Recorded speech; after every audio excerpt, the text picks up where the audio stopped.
गगरेट विधानसभा क्षेत्र के गांव संधनई के वार्ड नन 1 के जंगल में रविवार को भीषण आग लग गई। आपको बता दें कि मधुमक्खी पालक द्वारा जंगल में मधुमक्खियों के बोकस रखे हुए थे। जल्दी जल्दी मधुमक्खी पालक मधुमक्खियों के बोक्सों को बचाने के लिए अपने दोस्तों के साथ आग बुझाने के लिए संधनई के जंगल में कूद पड़े। आग बुझाते समय उनका एक साथी ऊंची पहाड़ी से आग बुझाते समय गिर गया, जिस कारण उसे चोटें आई। साथ आग बुझा रहे साथियों और भगत सिंह क्लब गगरेट के शम्मी द्वारा उसे तत्काल क्षेत्रीय अस्पताल गगरेट में पहुंचाया गया। डॉक्टरों ने प्राथमिक उपचार के बाद उसे घर भेज दिया। आग बुझाने गए एक व्यक्ति ने आरोप लगाया कि 101 नंबर पर फोन किया और आग बुझाने के लिए अग्नि दमकल से मदद के लिए गुहार लगाई, लेकिन कोई मदद नहीं मिली।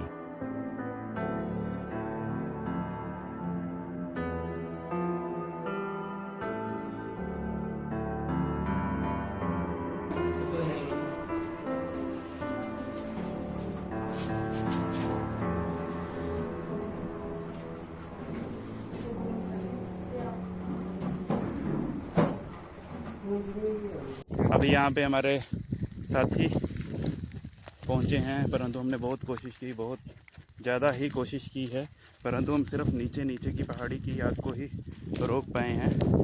और लगभग इतना सा करने से यहाँ पे हमारे जो साथी हैं, बहुत तेज़ धूप है, तेज़ गर्मी के बीच में हम असमर्थ हैं इसको रोकने के लिए। और शिवालिक की पहाड़ियों पे लगातार आग बढ़ती ही जा रही है और यहाँ पे इस तरफ की आग पर लगभग हमने काबू पा लिया है। हमारे सहायक नीचे की तरफ आप देख सकते हैं, हमारे सहायक हैं और यहाँ पे भी हमारे साथ हमारे मित्र पहुँचे हुए हैं। हमने बहुत ही बेहतरीन तरीके से इस पहाड़ी के आग को बुझाया है और अभी फिर से दोबारा से आग इस तरफ से चलनी शुरू हो चुकी है। तो अभी हम निरंतर कोशिश कर रहे हैं यहाँ पे आग को रोकने की। प्रशासन की तरफ से बहुत ज़्यादा ढील बरती गई है, बिल्कुल भी सहयोग प्रदान नहीं किया जा रहा है। 101 नंबर पे भी बात करके कोई रिस्पॉन्स रिज़ल्ट नहीं मिल रहा है। चील के बिल्कुल जंगल है, इन जंगलों को बिल्कुल आग से ये ज्वलनशील हो चुके हैं।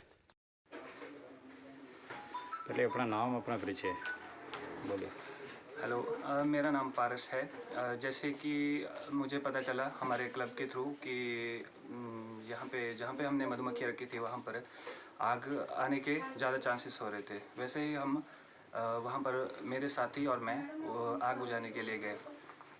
जैसे ही हम बुझा चुके थे, एरिया को मतलब सुरक्षित कर चुके थे अपने मधुमक्खियों को, तो जाते वक्त थोड़ा मेरा पैर फिसल गया।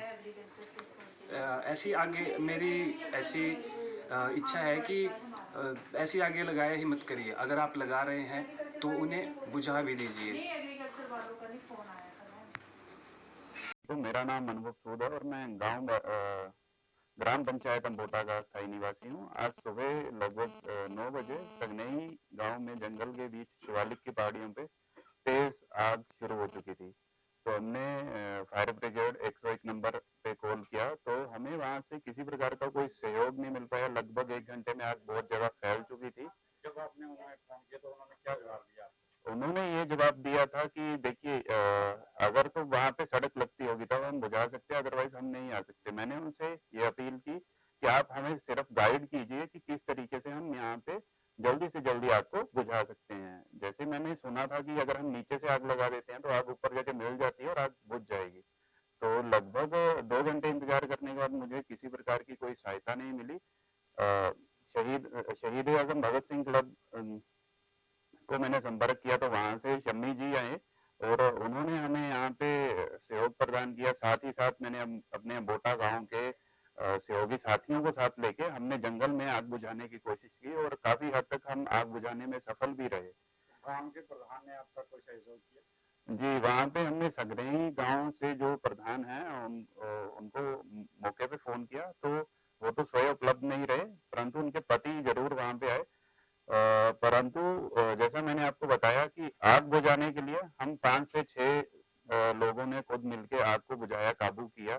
परंतु दुखद बात यह है कि पहाड़ी से उतरते समय हमारे एक मित्र का पैर फिसल जाने की वजह से उसको भारी चोट आई है। वो लगभग जलती हुई पहाड़ी से नीचे गिरा है, तो शरीर पे काफ़ी ज़्यादा जलने के भी घाव है। इसी के साथ अभी सिविल अस्पताल गगरेट से उपचार करवाया गया है। तो हमारे साथ शम्मी जी हैं, उन्होंने काफ़ी ज़्यादा सहयोग किया है। अभी क्या है कि हमारा साथी खतरे से बाहर है, किसी प्रकार का भी फ्रैक्चर नहीं हुआ है। परंतु मैं प्रशासन से ये कहना चाहूँगा कि देखिए, मैं भी अम्बोटा गाँव का निवासी हूँ। मेरा कहना ये है कि जैसे सगनई गाँव में आग लगी थी, तो सभी को दिखाई देता है। आप सभी लोग जागरूक हैं, अपने-अपने स्तर पे उसको बुझाइए, रोकिए, प्रबंध कीजिए। अगर विभाग में लोग बिठाए हुए हैं, जैसे 101 पे मेरी बात हुई, तो वहाँ से बिल्कुल भी उन्होंने किसी प्रकार का कोई सहयोग नहीं किया। वो आगे से ये कह रहे थे कि आप फलाने का नंबर लिखिए और इसको फ़ोन कीजिए।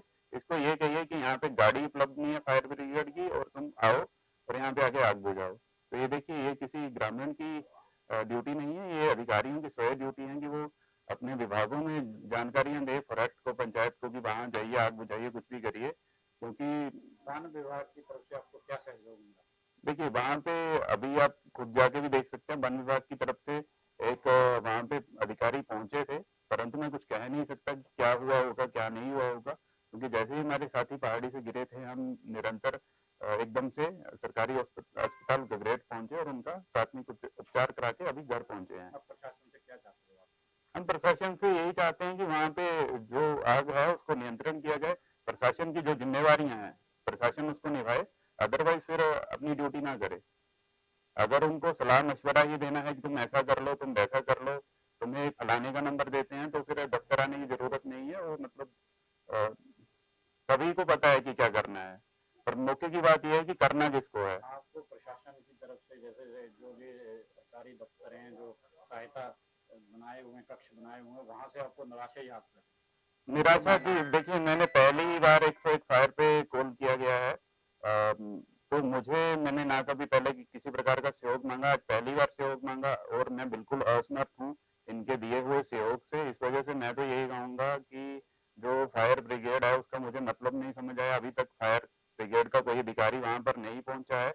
मैंने उनको ये भी कहा है कि अगर आप खुद नहीं आ सकते, मैं अपनी गाड़ी भेज के आपको बुला लेता हूँ। आपसे नहीं भेजा, मैंने उनको कहा कि मैं खुद आता हूँ, आपको गाड़ी से लेके जाता हूँ, आप मेरे साथ चलिए, वहां मौके पे आइए, देखिए कैसे होगा, कैसे नहीं होगा। क्या उन्होंने कोई तरीके बताए आपको? कोई तरीका नहीं बताया है। तो मैं जवाब मांगना चाहता हूँ फायर ब्रिगेड ब्रांच से कि किस तरीके से आप जागरूक करना चाहते हैं। अगर सिर्फ हमें ग्रामीण वासियों को ये जागरूक ही किया जाए कि अगर आग लगी है तो उसको बुझाना कैसे है। मैं आप सभी से इतना ही कहना चाहता हूँ कि प्रकृति माँ सबका भला करती है। प्रकृति माँ सबका भला करती है। प्रकृति का विनाश ना कीजिए, प्रकृति को सौंदर्यवान बनाइए, प्रकृति की सुरक्षा कीजिए, प्रकृति माँ आपका भी भला करेगी। नमस्कार, धन्यवाद, नमन है।